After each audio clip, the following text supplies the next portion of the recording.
हम लोग कोशिश करेंगे कि यूएपीए निकाल सकते हैं अगर फर्दर इन्वेस्टिगेशन हो गया तो। ये एनआईए इन्वेस्टिगेशन नहीं हुआ है, लोकल पुलिस का इन्वेस्टिगेशन हुआ है। अपनी अपनी छाती पीट रहे हैं, मैं लेके आया, मैं लेके आया, मैं लेके, कोई मैं नहीं लेके आया। तो स्टेट गवर्नमेंट इसके ऊपर जो है फर्दर इन्वेस्टिगेशन करके अगर गलत लगाया और यूएपीए तो इसको निकाल सकता है, लेकिन पार्लियामेंट के इलेक्शन के बाद ही हो सकता है। लेकिन उसके भी इंशाल्लाह कोशिश करूंगा कि बच्चे के ऊपर अगर यूएपीए निकल गया तो बहुत मामूली केसेस है, उसको भी इंशाल्लाह जल्दी रिहा हो जाएगा। और हमारे पास यहाँ एक रिलीफ कमेटी बनाई गई थी, उसमें कम से कम 1 करोड़ रुपए जमा करे थे। वो लोग सब लोग खर्चा करके, इसमें हुबली के हर छोटे से पकड़ के, बड़े से पकड़ के, लीडर का पकड़ के, सब लोगों का इसमें हाथ है।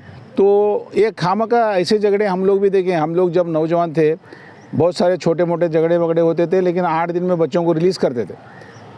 आज ऐसी हालत है, खामखा वो बच्चों को 2 साल डाला गया। धारवाड़ हाई कोर्ट में एक बेंच उसके लिए खास बनने के लिए वादा किया है, वो इंशाल्लाह बच्चे बाहर आ गया जल्द से जल्द उसके लिए कोशिश करेगा कि धारवाड़ हाई कोर्ट में अगर बेंच हो गया तो एक मतलब बच्चे धारवाड़ में ही जाके जो है तारीख पे जा सकते हैं। इंशाअल्लाह जी आने वाले दिनों में डीजेएलडी केजेएलडी के जो बच्चे हैं उनके लिए भी हम सब लोग दुआ करेंगे, वो भी जल्द से जल्द छूट कराएं।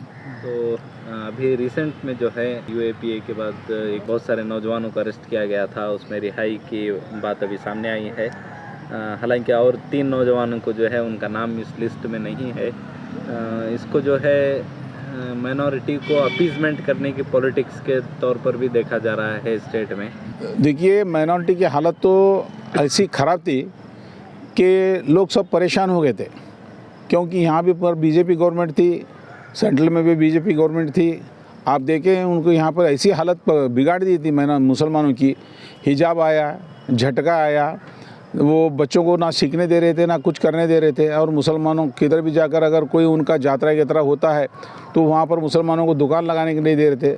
अल्लाह की मसलियत है, आने वाले दिनों में भी अल्लाह ताला भी देखता है, क्योंकि आप पीछे की हिस्ट्री निकाल देंगे तो भी जब भी मुसलमानों पर जुल्म हुआ है तब उसकी राहत भी मिली है। तो एक खामखा ऐसे झगड़े हम लोग भी देखें, हम लोग जब नौजवान थे बहुत सारे छोटे मोटे झगड़े वगड़े होते थे, लेकिन 8 दिन में बच्चों को रिलीज़ करते थे। आज ऐसी हालत है, खामखा वो बच्चों को 2 साल डाला गया। इसलिए वो ऐसे लोगों को डाला है, वो हुबली वाले में नहीं है, यहाँ से बाजू के खेड़े वाले मिस्री कोटी में जो यहाँ पर सुबह काम पे आके जाते हैं वैसे लोगों को भी डाला गया। पूछने की कुछ बात ही नहीं है। अल्लाह का बड़ा करम है, मैं जुडिशल के ऊपर भी भरोसा रखता हूँ। आज वो जुडिशल के ऊपर भरोसा रहने से आज वो बच्चे की जामीन हुई है। उन 3 बच्चों का भी कुछ टेक्निकल प्रॉब्लम है, इंशाअल्लाह अजीज़ वो भी जल्द से जल्द आ जाएंगे। इसी तरीके से बेंगलुरु में भी डीजेएलडी केजेएलडी में भी सैकड़ों नौजवानों को वहाँ पर भी गिरफ्तार यूएपीए डालकर रखा गया है। उन नौजवानों के बारे में आप क्या कहेंगे? इंशाअल्लाह अजीज़ यहाँ पर के नौजवानों के साथ जो हुआ था वहाँ पर भी हुआ है। पहला डीजेएलडी में हुआ था, बाद में हुबली में हुआ है। अल्लाह का करम होगा, शायद वो भी बहुत जल्द से जल्द छूट कर आएँ। हमारे हुबली के तमाम पेश इमामों से, वो बच्चों के माँ बाप से, लोगों से, वो रोज़ सुबह मस्जिद में दुआ करते थे। आज उनकी दुआ से, माँ बाप की दुआओं से आए, आज सब लोग मुहर्रम का मातम मना रहे हैं, अपनी अपनी छाती पीट रहे हैं, मैं लेके आया, मैं लेके आया, मैं लेके, कोई मैं नहीं लेके आया। क्या कोई जज नहीं है? और हमारे पास यहाँ एक रिलीफ कमेटी बनाई गई थी, उसमें कम से कम 1 करोड़ रुपए जमा करे थे। वो लोग सब लोग खर्चा करके, इसमें हुबली के हर छोटे से पकड़ के, बड़े से पकड़ के, लीडर का पकड़ के, सब लोगों का इसमें हाथ है। ये जो भी काम हुआ है सब मिलजुल के किए हैं। इसलिए मैं भी अल्लाह ताला से दुआ करता हूँ, इंशाअल्लाह जी आने वाले दिनों में डीजेएलडी केजेएलडी के जो बच्चे हैं उनके लिए भी हम सब लोग दुआ करेंगे, वो भी जल्द से जल्द छूट कराएँ। मैं सिराज अहमद कुर्ची वाले, मैं स्टेट माइनॉरिटी कांग्रेस का सेक्रेटरी हूँ, एक सोशल वर्कर हूँ। ये एक 40 पर 1 बच्चे, ये पूरे बच्चों का केस एनआईए कोर्ट बेंगलुरु में 40 पर 1 बच्चों का रिजेक्ट जब हुआ तो वीरप्पा करके जज था, उस जज ने लास्ट में क्या लिखा है कि ये बच्चों का ट्रायल अगर चलते चलते 5 साल, 6 साल, 7 साल लगता है, बेंगलुरु में आना जाना इनको मुश्किल है। इसीलिए गवर्नमेंट से रिक्वेस्ट किया है कि धारवाड़ हाई कोर्ट के अंदर इनके लिए एक बेंच बनाना, एनआईए कोर्ट का बेंच बनाना करके उसके अंदर ऑर्डर है।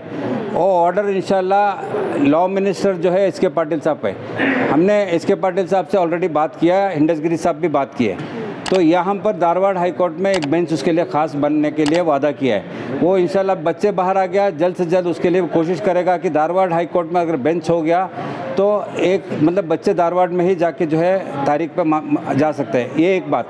दूसरी बात तो इंशाल्लाह मतलब कि ये बच्चों का जो है हम लोग कोशिश करेंगे कि यूएपीए निकाल सकते हैं अगर फर्दर इन्वेस्टिगेशन हो गया तो। वजह यह है कि ये एनआईए इन्वेस्टिगेशन नहीं हुआ है, लोकल पुलिस का इन्वेस्टिगेशन हुआ है। तो स्टेट गवर्नमेंट इसके ऊपर जो है फर्दर इन्वेस्टिगेशन करके अगर गलत लगाया और यूएपीए तो इसको निकाल सकता है, लेकिन पार्लियामेंट के इलेक्शन के बाद ही हो सकता है। लेकिन उसके भी इंशाल्लाह कोशिश करूंगा कि बच्चे के ऊपर अगर यूएपीए निकल गया तो बहुत मामूली केसेस है, उसको भी इंशाल्लाह जल्दी रिहा हो जाएगा। लेकिन यह है कि धारवाड़ का अंदर कोर्ट अभी इमीडिएटली कर सकता है इंशाल्लाह। हम ये इलेक्शन होने दो। इंडस गिरी साहब मतलब कि अच्छे मतलब की शख्सियत है, अच्छा रिस्पेक्ट है उनका, उनको लेके जाके हम एच.के. पाटिल साहब का खास दोस्त है इंडस गिरी साहब, हम लोग ले जाके वहाँ पर एच.के. पाटिल साहब को, क्यों लॉ मिनिस्टर जो है जजेस को सब अपॉइंट करना सब उनका हाथ में है, चीफ जस्टिस से बात करके इमीडिएटली कर सकता है, उसके लिए इंशाल्लाह कोशिश किया जाएगा।